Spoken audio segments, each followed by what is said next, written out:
Hello, Marky Dragon, and I'm also known as Marcus Eikenberry in real life. Now, I just thought I'd bring out the big stuff for today's video. And big stuff meaning I've got my World of Warcraft Wrath of Lich King sword here. It's so heavy. Damn, this thing hurts you.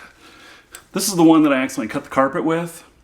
And I'm trying to be really careful and not replicate that.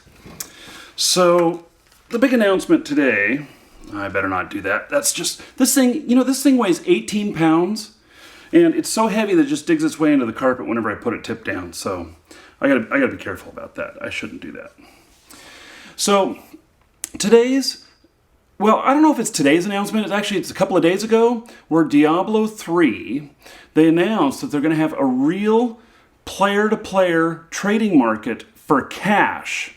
Now, this is the stuff that I've been involved in since about 1997.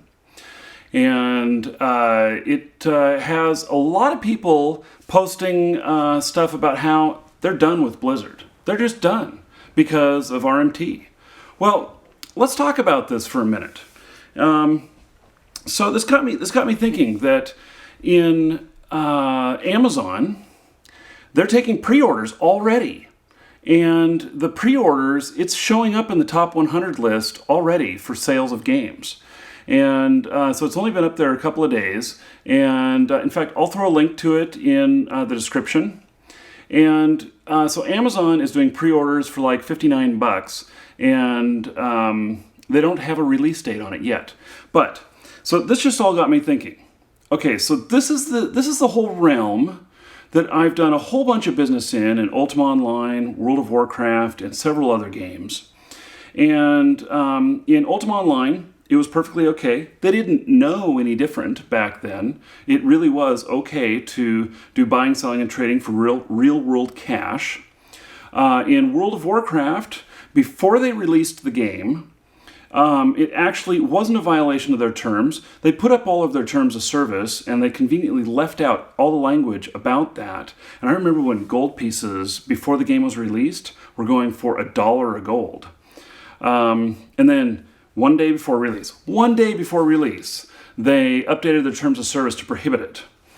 Now, I don't do anything that's a violation of the terms of service of any games anymore.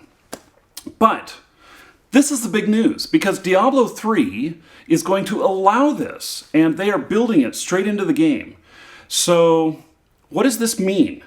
Does this mean that the game is going to be overrun with people trying to make items and sell them?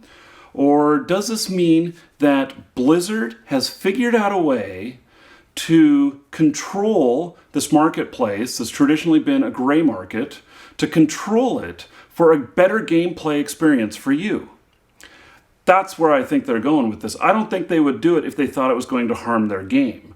And I think that that basically there is a lot that a lot of you people who have been dealing in RMT are going to be able to do, and a lot of the people who want to deal in RMT are going to have opportunity to do. So it's really yet to be seen. There's no release date yet. I haven't seen a release date yet for the game. But when it is released, I think we're going to see a fury of people trying to make stuff to sell in there. And there's going to be a lot more creators of items than there are going to be buyers. That's going to force the price way down of a lot of the stuff. And this will happen quite quickly, faster than we've seen in any other game. And the reason for that is because it is now acceptable, and now Blizzard may put up stuff that says, organizations, companies may not participate in this market, stuff like this. It's individuals only, and there's still going to be people who are doing a lot high volumes. Who knows? They may ban accounts for doing too high of volumes. I don't know.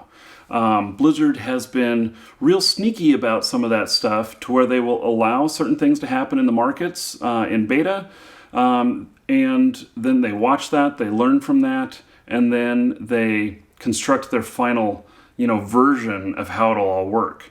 And I suspect that that's one of the things that's going to happen here, is that people who pre-order are going to be able to get in there early, and we'll see a marketplace pop up right away.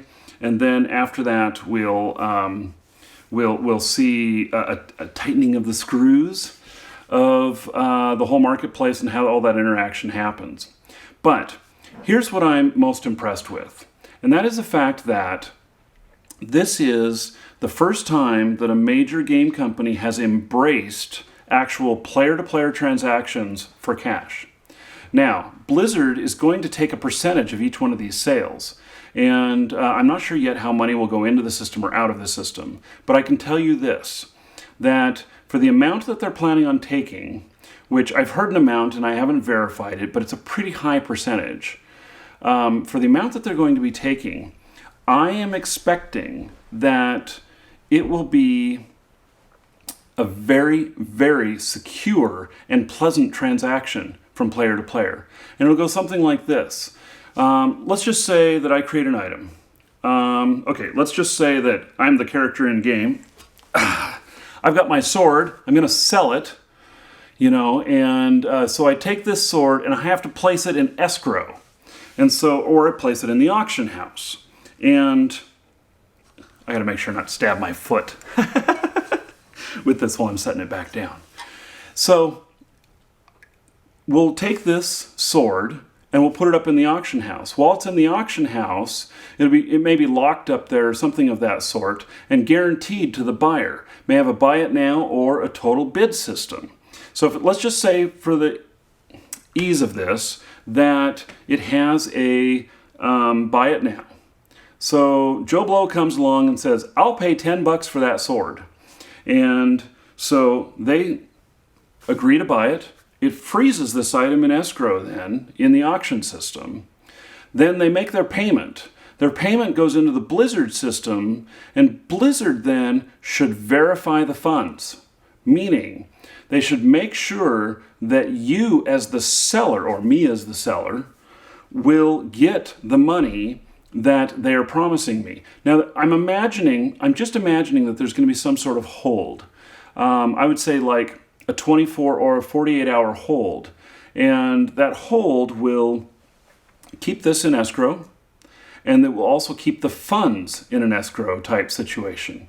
And then once the funds are released to the seller, me, the sword that I was selling goes to the purchaser. And everybody's happy. Blizzard gets their cut.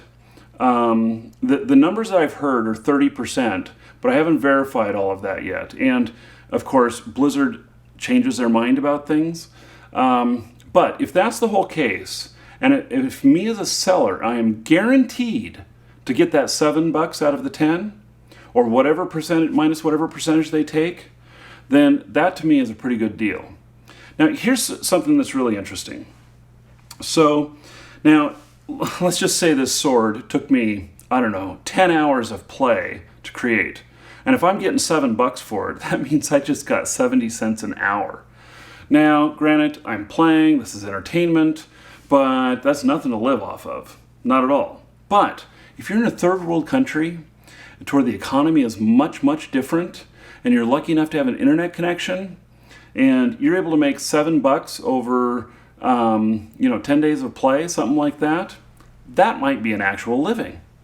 It's really interesting how the economy in different regions of the world can really make it advantageous for some people to do work to provide these. And then people like us in America, in the UK, in Australia, where our economies are very strong and our dollars are strong, and then, so it's really I have more money and this person has more time, or the money is worth very much more to them. I mean, like when you go to a third world country, well, let me just give another example here of how money is different in different regions. But right now, at the houses in the Portland area where I live in, they go for, $350,000 to $450,000, that kind of range for medium level homes. But yet, when you go to other areas of the country, like the Midwest, the economy is much different there, and a really, really nice house that equals like a $350,000 house here could be $150,000. Now, if you can transfer that value from one region to another, which over the internet is possible to transfer from one place to another, it really makes sense for you then to work creating these virtual items. And that is one of the reasons why China has so many farms and why so many players are paid to play there and create content or create articles for the games. So anyway, I'm really looking forward to this. I really think that in the end, that this will be a big stabilization of this external market that is happening with all of these games anyway. It's just that Blizzard will be in control of it, and it'll end up being a much better play experience for everyone. And for those who want to make a few bucks, you're going to be able to. And for those that don't have as much time to play, you're a professional, you're a lawyer, you got a day job, whatever, and you want to be able to buy the better items so you can keep up with your friends, you're going to be able to. So those are my thoughts.